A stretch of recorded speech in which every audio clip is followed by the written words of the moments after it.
Recording by Dale Grothman. The Yillian Way by Keith Laumer. The ceremonious protocols of the Yills was impressive, colorful, and in the long run, deadly. Jamie Retrief, Vice Consul and Third Secretary in the Diplomatic Corps, followed the senior members of the terrestrial mission across the tarmac and into the gloom of the reception building. The gray-skinned Yill guide, who had met the arriving embassy at the foot of the ramp, hurried away. The counselor, two first secretaries, and the senior attachés gathered around the ambassador, their ornate uniforms bright in the vast dun-colored room. 10 minutes passed. Retrief strolled across to the nearest door and looked through the glass panel at the room beyond.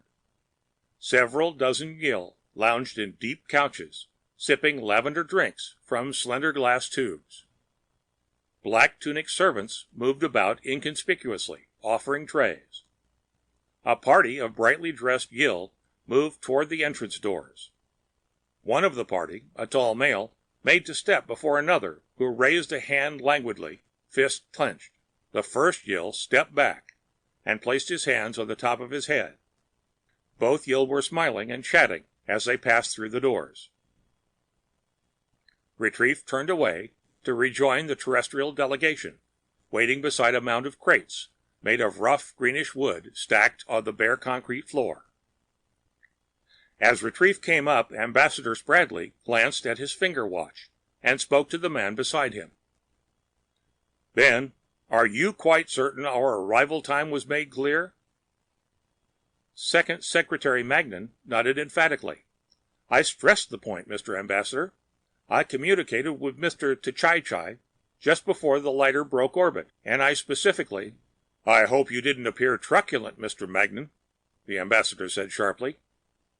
"No, indeed, Ambassador. I merely—" "You're sure there's no VIP room here?"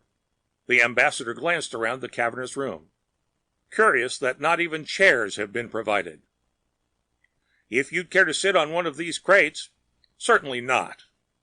The ambassador looked at his watch again and cleared his throat. "I may as well make use of these few moments to outline our approach for the more junior members of the staff. It's vital that the entire mission work in harmony in the presentation of the image. We terrestrials are a kindly, peace-loving race." The ambassador smiled in a kindly, peace-loving way. "We seek only a reasonable division of spheres of influence with the Yill." He spread his hands, looking reasonable. "We are a people of high culture, ethical and sincere." The smile was replaced abruptly by pursed lips. "We'll start by asking for the entire Serenian system and settle for half. We'll establish a foothold on all the choicer worlds. And, with shrewd handling, in a century we'll be in a position to assert a wider claim." The ambassador glanced around. "If there are no questions—" Retrief stepped forward. "It's my understanding, Mr. Ambassador, that we hold the prior claim on the Serenian system. Did I understand Your Excellency to say that we're ready to concede half of it to the Yill without a struggle?" Ambassador Spradley looked up at Retrief, blinking. The young man loomed over him. Beside him, Magnan cleared his throat in the silence. "Vice Consul Retrief merely means—" "I can interpret Mr. Retrief's remarks," the ambassador snapped. He assumed a fatherly expression. "Young man, you're new to the service. You haven't yet learned the team play, the give and take of diplomacy. I shall expect you to observe closely the work of the experienced negotiators of the mission. You must learn the importance of subtlety." "Mr. Ambassador," Magnan said, "I think the reception committee is arriving." He pointed. Half a dozen tall, short-necked Yill were entering through a side door. The leading Yill hesitated as another stepped in his path. He raised a fist, and the other moved aside, touching the top of his head perfunctorily with both hands. The group started across the room toward the terrestrials. Retrief watched as a slender alien came forward and spoke passable Terran in a reedy voice. "I am Patrol. Come this way." He turned, and the group moved toward the door, the ambassador leading. As he reached for the door, the interpreter darted ahead and shouldered him aside. The other Yill stopped, waiting. The ambassador almost glared, then remembered the image. He smiled and beckoned the Yill ahead.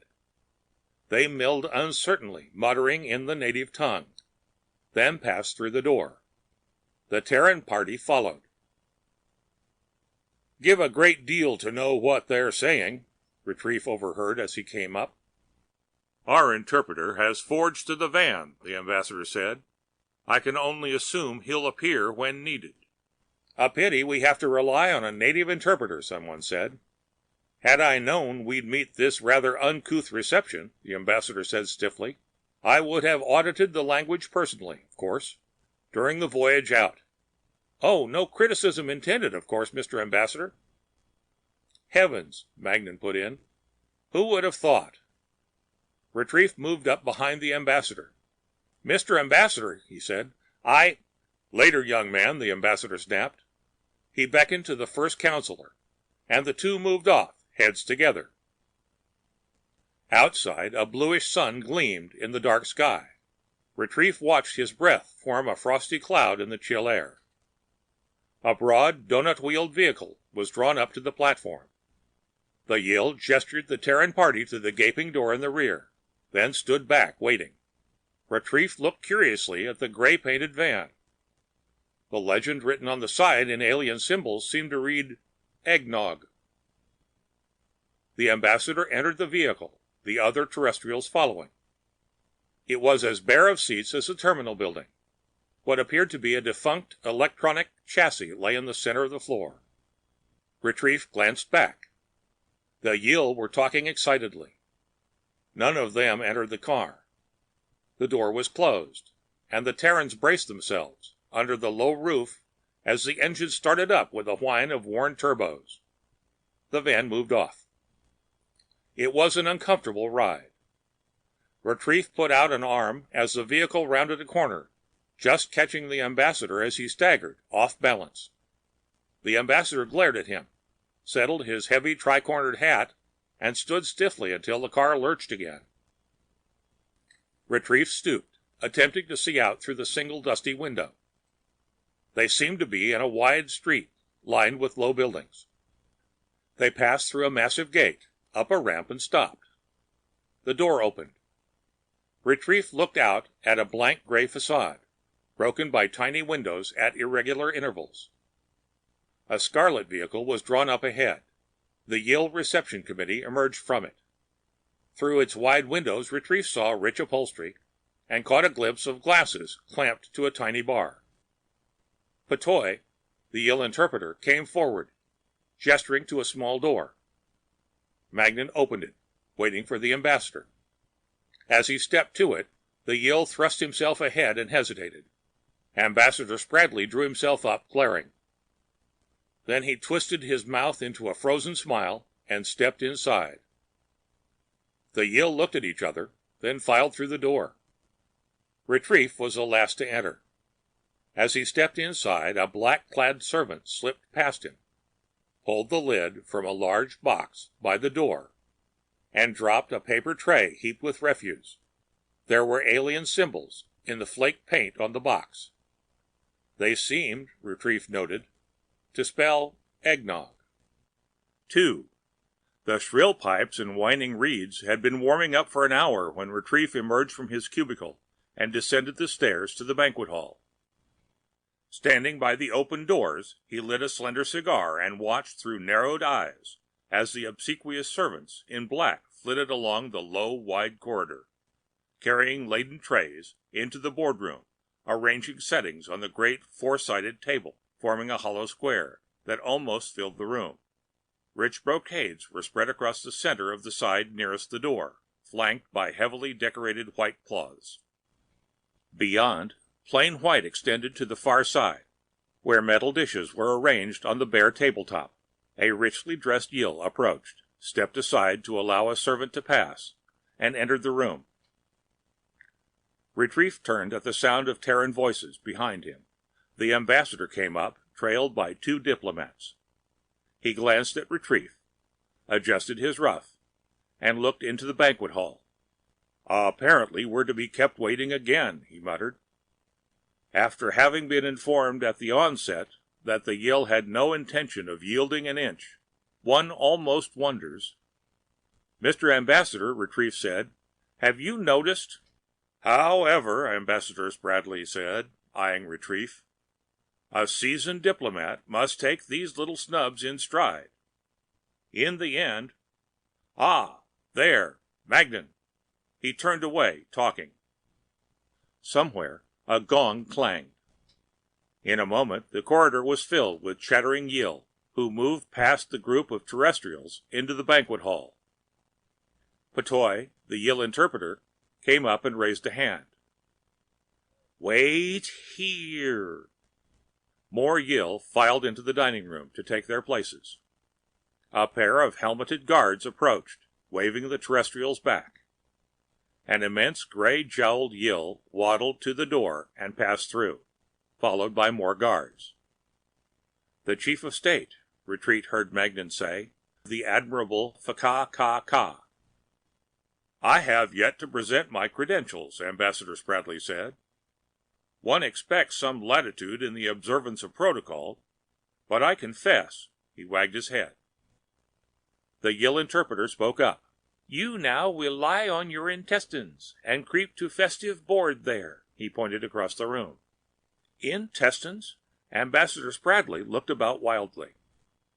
"Mr. P'Toi means our stomachs, I wouldn't wonder," Magnan said. "He just wants us to lie down and crawl to our seats, Mr. Ambassador." "What the devil are you grinning at, you idiot?" the ambassador snapped. Magnan's face fell. Spradley glanced down at the medals across his paunch. "This is— I've never—" "Homage to the goddess," the interpreter said. "Oh, religion," someone said. "Well, if it's a matter of religious beliefs—" The ambassador looked dubiously around. "Golly, it's only a couple of 100 feet," Magnan offered. Retrief stepped up to P'Toi. "His Excellency the Terrestrial Ambassador will not crawl," he said clearly. "Here, young man, I said nothing—" "Not to crawl?" The interpreter wore an unreadable Yill expression. "It's against our religion," Retrief said. "Against?" "We are votives of the snake goddess," Retrief said. "It is a sacrilege to crawl." He brushed past the interpreter and marched toward the distant table. The others followed. Puffing, the ambassador came to Retrief's side as they approached a dozen empty stools on the far side of the square opposite the brocade position of the Admirable Ka. "Mr. Retrief, kindly see me after this affair," he hissed. "In the meantime, I hope you will refrain from further rash impulses. Let me remind you I am the chief of mission here." Magnan came up from behind. "Let me add my congratulations, Retrief," he said. "That was fast thinking." "Are you out of your mind, Magnan?" the ambassador barked. "I am extremely displeased." "Why," Magnan stuttered, "I was speaking sarcastically, of course, Mr. Ambassador. Didn't you notice the kind of shocked little gasp I gave when he did it?" The Terrestrials took their places, Retrief at the end. The table before them was of bare green wood, with an array of shallow pewter dishes. Some of the Yill at the table were in plain gray, others in black. All eyed them silently. There was a constant stir among them as one or another rose and disappeared, and others sat down. The pipes and reeds were shrilling furiously, and the susurration of Yillian conversation from the other tables rose ever higher in competition. A tall Yill in black was at the ambassador's side now. The nearby Yill fell silent as he began ladling a whitish soup into the largest of the bowls before the terrestrial envoy. The interpreter hovered, watching. "That's quite enough," Ambassador Spradley said, as the bowl overflowed. The Yill servant rolled his eyes, dribbled more of the soup into the bowl. "Kindly serve the other members of my staff," the ambassador said. The interpreter said something in a low voice. The servant moved hesitantly to the next stool. and ladled more soup. Retrieve watched, listening to the whispers around him. The Yill at the table were craning now to watch. The soup ladler was ladling rapidly, rolling his eyes sideways. He came to Retrieve, reached out with a full ladle for the bowl. "No," said Retrieve. The ladler hesitated. "None for me," Retrieve said. The interpreter came up and motioned to the servant, who reached again, ladle brimming. "I don't like it," Retrieve said, his voice distinct in the sudden hush. He stared at the interpreter, who stared back, then waved the servant away. "Mr. Retrieve," a voice hissed. Retrieve looked down the table. The ambassador was leaning forward, glaring at him, his face a mottled crimson. "I'm warning you, Mr. Retrieve," he said hoarsely. "I've eaten sheep's eyes in the Sudan, Ka Swa in Burma, 100-year chug on Mars, and everything else that's been placed before me in the course of my diplomatic career, and by the holy relics of St. Ignatz, you'll do the same." He snatched up a spoon-like utensil and dipped it into his bowl. "Don't eat that, Mr. Ambassador," Retrieve said. The ambassador stared, wide-eyed. He opened his mouth, guiding the spoon toward it. Retrieve stood, gripped the table under its edge, and heaved. The immense wooden slab rose and tilted, dishes sliding. It crashed to the floor with a ponderous slam. Whitish soup spattered across the terrazzo. A couple of odd bowls rolled across the room. Cries rang out from the Yill, mingled with a strangled yell from Ambassador Spradley. Retrieve walked past the wide-eyed members of the mission to the sputtering chief. "Mr. Ambassador," he said, "I'd like—" "You'd like! I'll break you, you young hoodlum! Do you realize—" "Please!" The interpreter stood at Retrieve's side. "My apologies," Ambassador Spradley said, mopping his forehead. "My profound apologies." "Be quiet," Retrieve said. "What?" "Don't apologize," Retrieve said. Patoy was beckoning. "Please, I'll come." Retrieve turned and followed him. The portion of table they were ushered to was covered with an embroidered white cloth, set with thin porcelain dishes. The Yill, already seated there, rose, amid babbling, and moved down the table. The black-clad Yill at the end table closed ranks to fill the vacant seats. Retrieve sat down and found Magnan at his side. "What's going on here?" the second secretary said angrily. "They were giving us dog food," Retrieve said. "I overheard a Yill. They seated us at the bottom of the servants' table." "You mean you know their language?" "I learned it on the way out. Enough, at least." The music burst out with a clangorous fanfare, and a throng of jugglers, dancers, and acrobats poured into the center of the hollow square, frantically juggling, dancing, and back-flipping. Black-clad servants swarmed suddenly, heaping mounds of fragrant food onto the plates of Yill and terrestrials alike, pouring a pale purple liqueur into slender glasses. Retrieve sampled the Yill food. It was delicious. Conversation was impossible in the din. He watched the gaudy display and ate heartily. 3. Retrieve leaned back, grateful for the lull in the music. The last of the dishes were whisked away, and more glasses filled. The exhausted entertainers stopped to pick up the thick square coins the diners threw. Retrieve sighed. It had been a rare feast. "Retrieve," Magnan said in the comparative quiet, "what were you saying about dog food as the music came up?" Retrieve looked at him. "Haven't you noticed the pattern, Mr. Magnan? A series of deliberate affronts."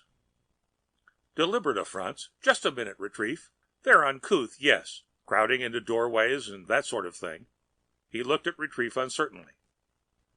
"They herded us into a baggage warehouse at the terminal. Then they hauled us here in a garbage truck." "Garbage truck?" "Only symbolic, of course. They ushered us in the tradesmen's entrance and assigned us cubicles in the servants' wing. Then we were seated with the coolie class sweepers at the bottom of the table." "You must be— I mean, we're the terrestrial delegation. Surely these Yill must realize our power." "Precisely, Mr. Magnan, but—" With a clang of cymbals, the musicians launched a renewed assault. 6 tall, helmeted Yill sprang into the center of the floor and paired off in a wild performance, half dance, half combat. Magnan pulled at Retrief's arm, his mouth moving. Retrief shook his head. No one could talk against the Yill orchestra in full cry. He sampled a bright red wine and watched the show.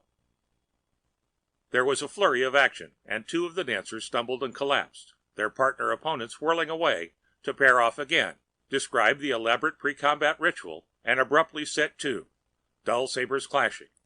And 2 more Yill were down, stunned. It was a violent dance.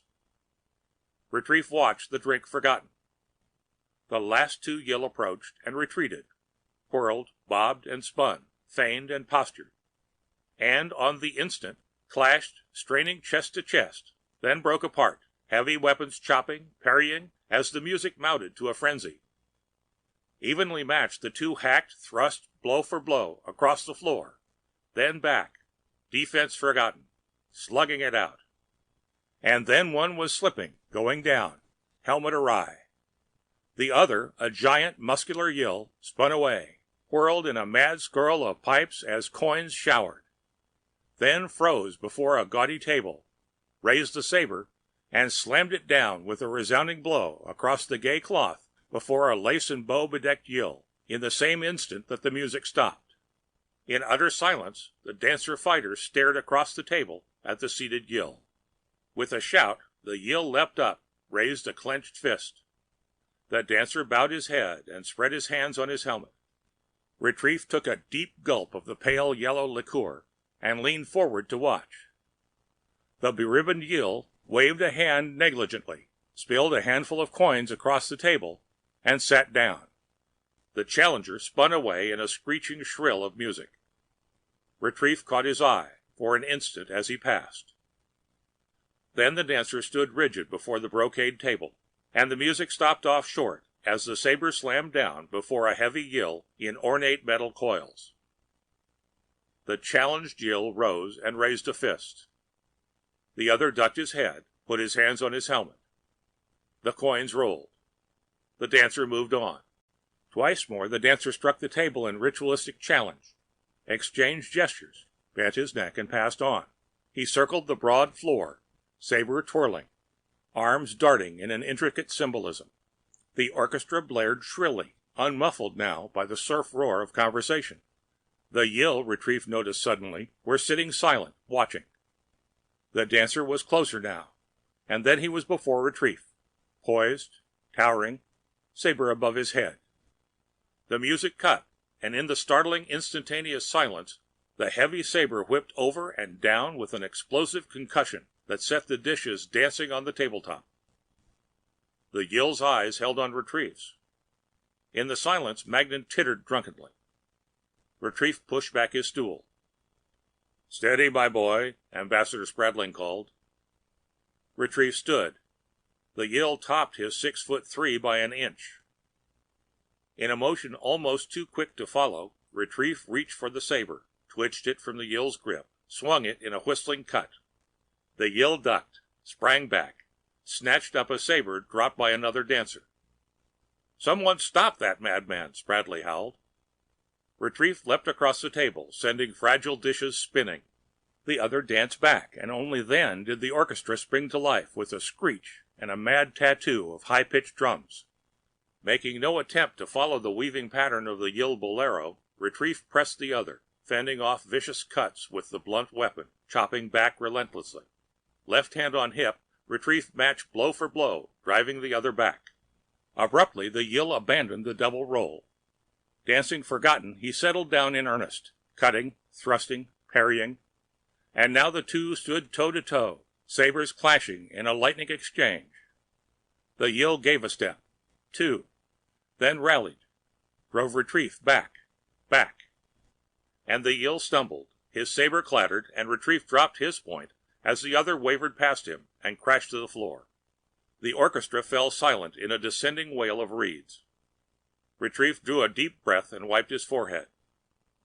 "Come back here, you young fools," Bradley called hoarsely.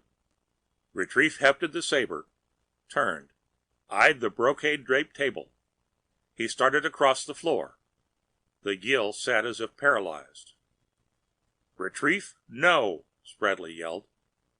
Retrief walked directly to the admirable Fa-ka-ka-ka, stopped, raised the saber. "Not the Chief of Staff!" someone in the terrestrial mission groaned. Retrief whipped the saber down. The dull blade split the cloth and clove the hardwood table. There was utter silence. The admirable Fa-ka-ka-ka rose, 7 feet of obese gray Yill, broad face expressionless to any Terran eye. He raised a fist like a jewel-studded ham. Retrief stood rigid for a long moment. Then, gracefully, he inclined his head, placed his fingertips on his temples. Behind him there was a clatter as Ambassador Spradley collapsed. Then the admirable Fa-ka-ka-ka cried out and reached across the table to embrace the terrestrial, and the orchestra went mad. Gray hands helped Retrief across the table. Stools were pushed aside to make room at Fa-ka-ka-ka's side. Retrief sat, took a long flagon of coal-black brandy pressed on him by his neighbor, clashed the glass with the admirable, and drank. 4. Retrief turned at the touch on his shoulder. "The ambassador wants to speak to you, Retrief," Magnan said. Retrief looked across to where Ambassador Spradley sat glowering behind the plain tablecloth. "Under the circumstances," Retrief said, "you'd better ask him to come over here." "The ambassador?" Magnan's voice cracked. "Never mind the protocol," Retrief said. "The situation is still delicate." Magnan went away. "The feast ends," Fa-ka-ka-ka said. "Now you and I, Retrief, must straddle the council stool." "I'll be honored, Admirable," Retrief said. "I must inform my colleagues." "Colleagues," Fa-ka-ka-ka said. "It is for chiefs to parley. Who shall speak for a king while he yet has a tongue for talk?" "The Yill way is wise," Retrief said. Fa-ka-ka-ka emptied a squat tumbler of pink beer. "I will treat with you, Retrief, as viceroy, since, as you say, your king is old and the space between worlds is far. But there shall be no scheming underlings privy to our dealings."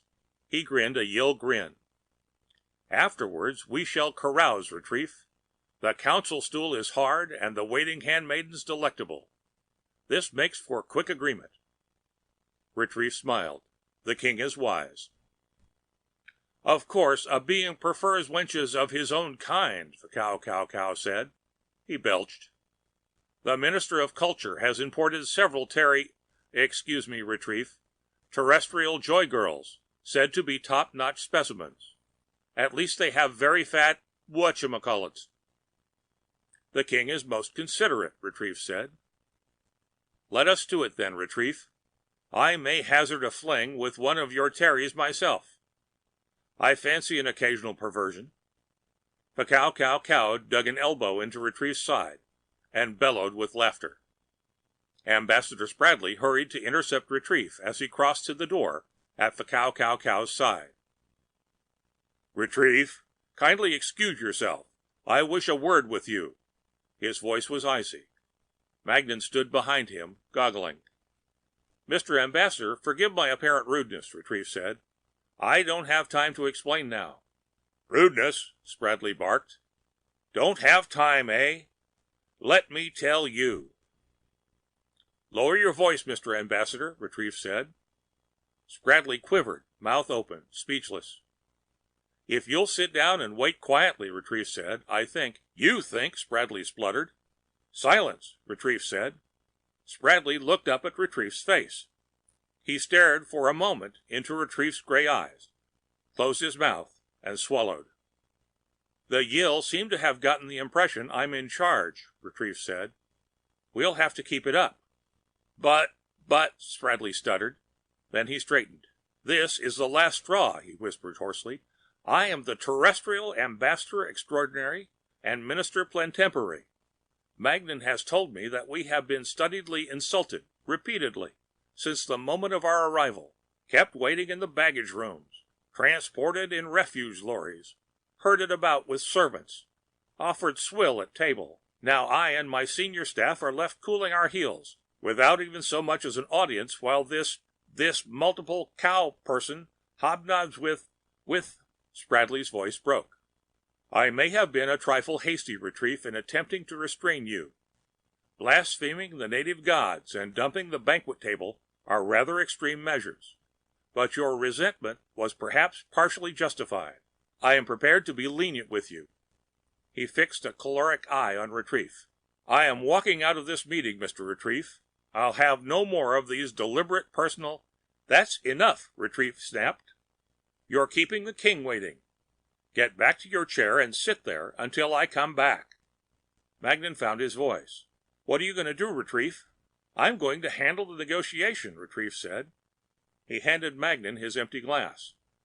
Now go sit down and work on the image. At his desk, in the VIP suite aboard the orbiting core vessel, Ambassador Spradley pursed his lips and looked severely at Vice Consul Retrief. Further, he said, you have displayed a complete lack of understanding of core discipline, the respect due a senior agent.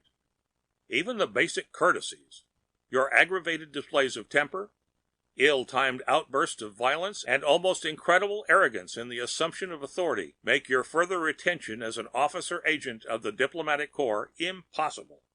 It will therefore be my unhappy duty to recommend your immediate... There was a muted buzz from the communicator. The ambassador cleared his throat. Well? A signal from the Sector HQ, Mr. Ambassador, a voice said. Well, read it, Spradley snapped. Skip the preliminaries. Congratulations on the unprecedented success of your mission. The articles of agreement transmitted by you embody the most favorable resolution of a difficult Siridian situation and will form the basis of continued amicable relations between the terrestrial states and the Yill Empire. To you and your staff, full credit is due for a job well done. Signed, Deputy Assistant Secretary. Spradley cut off the voice impatiently. He shuffled papers, eyed Retrief sharply. Superficially, of course, an uninitiated observer might leap to the conclusion that the results that were produced, in spite of these irregularities, justify the latter. The ambassador smiled a sad, wise smile. This is far from the case, he said. The communicator burped softly. Confound it, Spradley muttered. Yes? Mr. Takaka has arrived, the voice said. Shall I? Send him in at once. Spradley glanced at Retrief. Only a two-syllable man, but I shall attempt to correct these false impressions. Make some amends. The two terrestrials waited silently until the Yill protocol chief tapped at the door. I hope, the ambassador said, that you will resist the impulse to take advantage of your unusual position. He looked at the door. Come in. Takai stepped into the room, glanced at Spradley, turned to greet Retrief in voluble Yill. He rounded the desk to the ambassador's chair, motioned him from it, and sat down. I have a surprise for you, Retrief, he said, in Terran. I myself have made use of the teaching machine you so kindly lent us. That's fine, Takai, Retrief said. I'm sure Mr. Spradley will be interested in hearing what we have to say. Never mind, the Yill said. I am here only socially. He looked around the room. So plainly you decorate your chamber, but it has certain austere charm. He laughed a Yill laugh. Oh, you are a strange breed, you terrestrials. You surprised us all. You know, one hears such outlandish stories. I tell you in confidence, we had expected you to be overpushes. Pushovers, Spradley said tonelessly. Such restraint! What pleasure you gave to those of us like myself, of course, who appreciated your grasp of protocol. Such finesse! How subtly you appeared to ignore every overture, while neatly avoiding actual contamination. I can tell you, there were those who thought, poor fools, that you had no grasp of etiquette.